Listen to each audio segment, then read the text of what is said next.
This is the news as of March 14, 2025. Hopefully, the Democrats aren't going to cause a shutdown of the government. They're voting on it now. It was, just last year that Democrats criticized Republicans, and rightly so, for threatening to cause a shutdown of government. Anybody with any common sense knows that if you don't have the votes to win, you can't just stomp your foot and cause a shutdown of government. Apparently, Schumer said he'd vote for the Republican bill just so it wouldn't shut down the government. And that way the Democrats avoid looking like hypocrites. Democrats really have to avoid looking like hypocrites. They criticized the Republicans who yelled, "You lie," at Obama during his State of the Union address. And then when that nutso-bismo Marjorie Taylor Greene stood up and yelled at Biden during his State of the Union speech, everybody with any common sense or a shred of decency thought doing that kind of stunt was symptomatic of a seriously deranged politician. And, if you're seriously deranged, as demonstrated by behavior, all of your political opinions are probably just as deranged. So, regardless of the political views, doing that kind of thing makes you, and by implication your political opinions, look idiotic to most voters.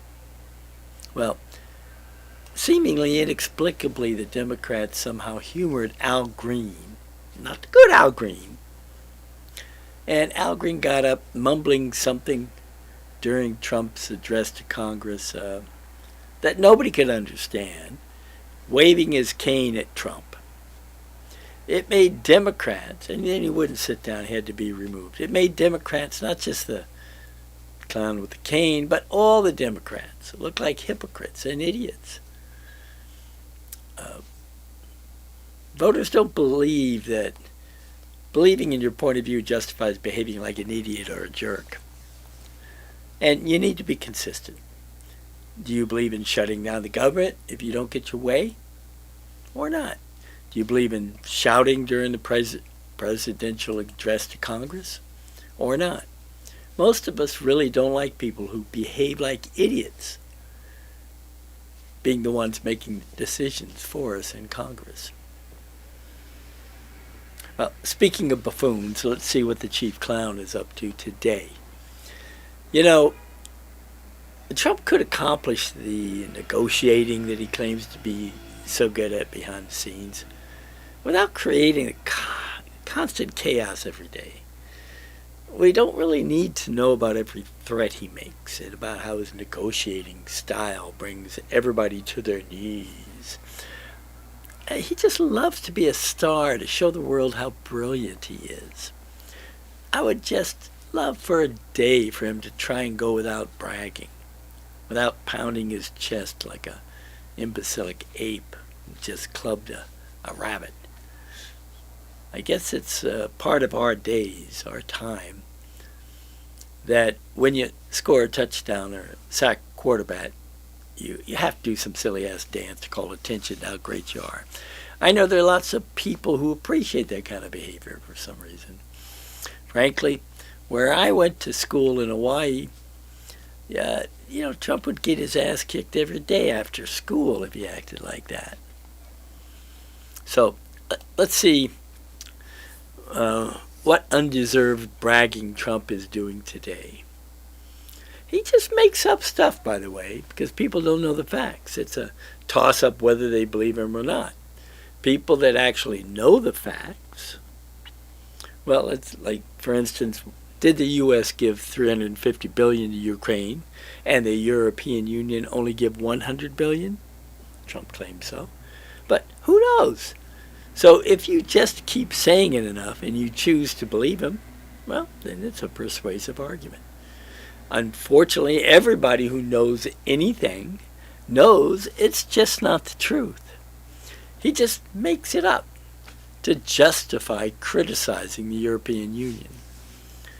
He keeps talking about NATO members paying as if they wire money to the United States for protection. They're not paying NATO or paying the United States. They're investing into their own military budget. You could argue that since the United States is the biggest seller of military equipment, they are putting money into the U.S. economy, but they're not required to buy military equipment just from the United States.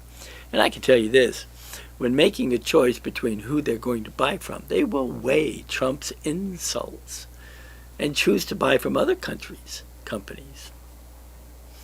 Millions, for instance, of Canadians have decided to buy Canadian or buy European rather than from the United States. Trump calling Trudeau Governor Trudeau cost American manufacturers millions of dollars by turning off Canadian customers. I mean, Trump's like an agent from Chaos, the evil company in Get Smart. Chaos was always, their goal was to destroy America. Now, he could really keep his mouth shut and do the same thing he's doing now without turning off 3/4 of the world. He could get his tax cuts. He could deport people. I mean, the Biden administration deported more people in 4 years than the Trump administration did before that. But they did it quietly. But Trump prefers to be an agent of chaos, so that every day you wonder what idiotic thing he's going to do next. And he's very creative. He creates some new chaotic thing every single morning. Voters seem to have forgotten what it was like when he was president. I mean, do you remember the riots all over the country? That wasn't just because of George Floyd. Those same people, they're still out there and they're going to riot again. Trump's going to go out to a church and hold up a Bible again, talking about how he's going to eliminate everybody who opposes him. And we're going to go through the next 3.5 years doing that daily. Now, the last 4 years,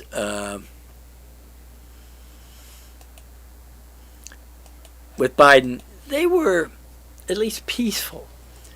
They were stress-free. I basically quit reading the newspaper. I quit posting rants on Facebook and quit talking about politics. It was wonderful. Immediately upon Trump being elected, it reversed all of that and brought chaos back into government.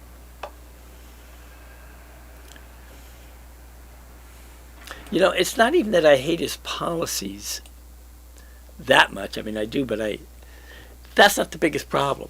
I understand, for instance, the frustration with the immigration influx. Reciprocal tariffs, it sounds logical.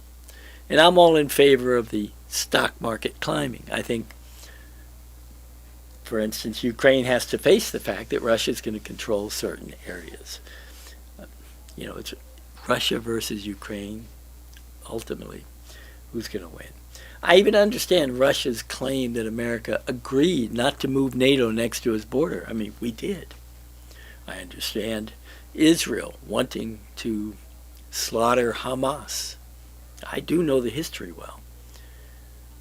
And I don't like I know it all because I took my class. Kids wearing Hamas clothing camping out on the lawn of Columbia University. I don't think it's fair for Bruce Jenner types to compete in women's athletics. And I hate the politically correct police canceling people because they made a bad joke. There's a lot of grievances that Trump people have that I don't really disagree with. But Trump's style is so obnoxious that I would rather tolerate the trivialities of the far left than be put through the chaos of Trump's way of combating it. Every day he comes up with some new thing that gets everybody with any sense outraged. I mean, yesterday I woke up to an article saying he was going to impose 200% tariffs on France and the European Union on booze. I mean, we need that booze to tolerate this presidency. I immediately thought to myself that I would not blame the European Union for banning the import of goods entirely to Europe. And then Trump could do that back to them. And then we'd have a world where we don't do trade with the European Union. It would crush their economy and our economy. And Russia would be dancing on our graves.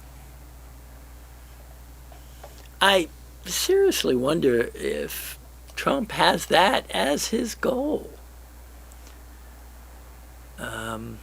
He is an agent of chaos. And that is the goal of chaos. Chaos is the best tool of Russia against America. And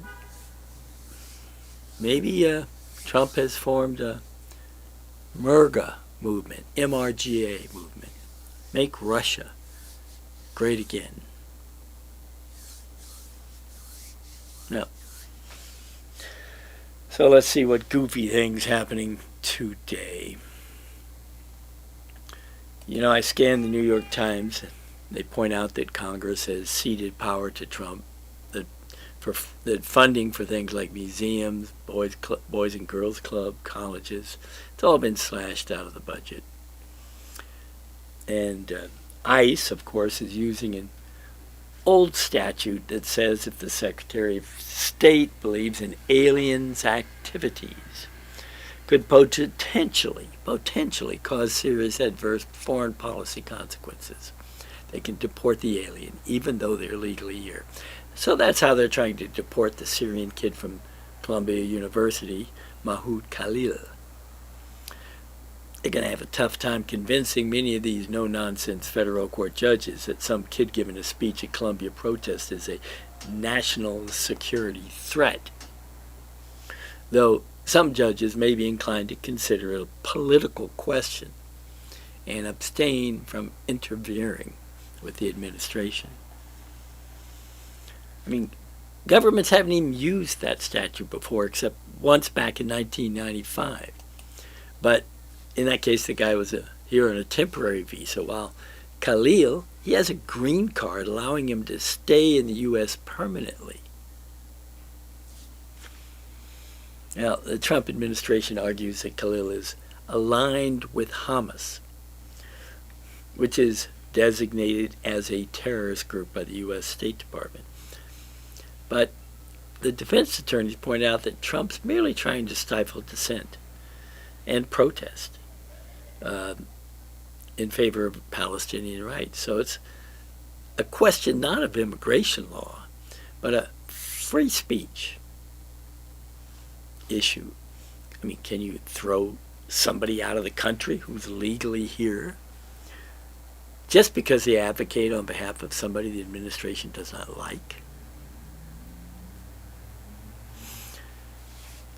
But the Trump administration knows that even if Khalil gets to stay here, they have scared the shit out of every foreign student.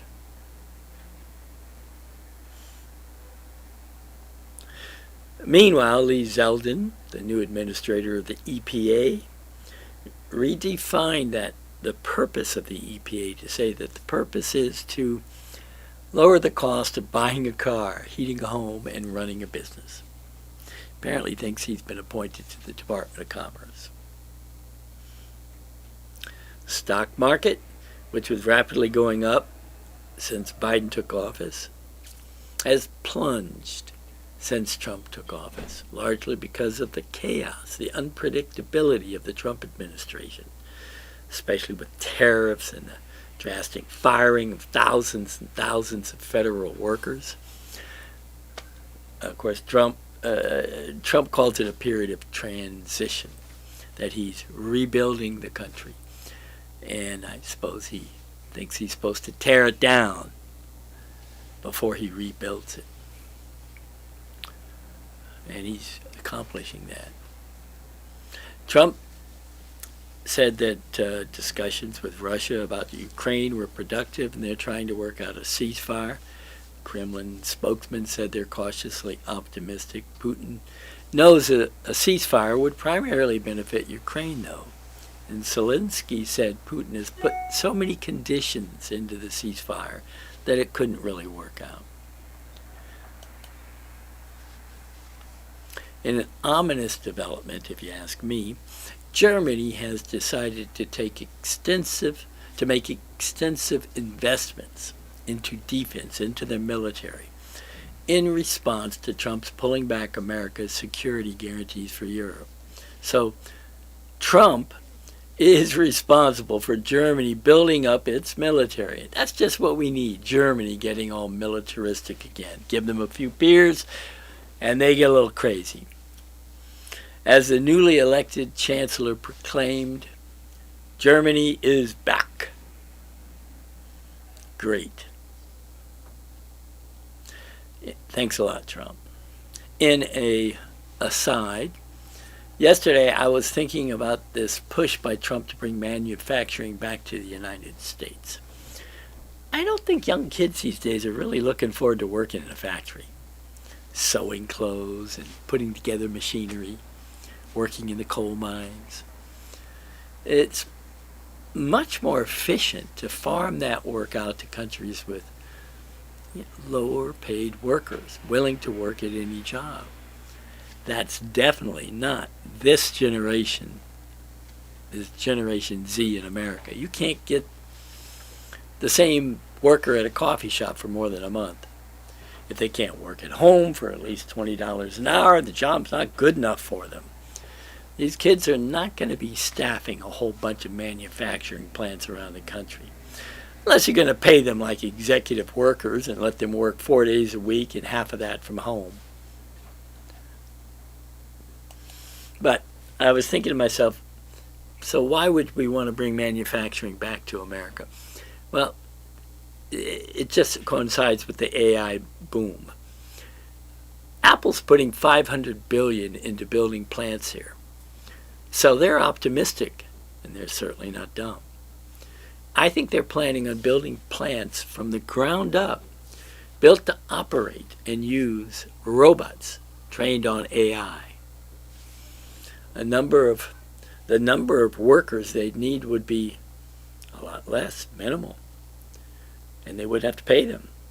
They just need to keep the robots working, have enough workers to keep them working. And those would be high-paid, highly skilled technology workers. You don't have to pay the robots. So it can really reduce the price of products, which wouldn't be a bad thing.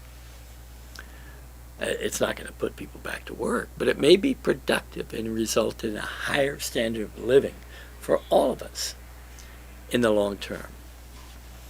Well, I think that was my optimistic thought for the day. Maybe all those factory workers will just become workers receiving a government annual guaranteed income, which people have projected for a long time. Moving on, Sonny and Butch, the two astronauts who went up for 8 days and didn't come down for 9 months. We've all been there, haven't we? Hopefully get to come home today. Anyway, that's what's happening today. I'm sure by the end of the day, something dramatically bad will have occurred. Trump is giving a speech at the Department of Justice. I'm sure he's going to brag like crazy about firing everybody that had to do with prosecuting him or investigating him. I just can't stand listening to him. He's so full of it and full of himself. It just makes me nauseous. So I am going to tune out Trump for the rest of the day. Bye.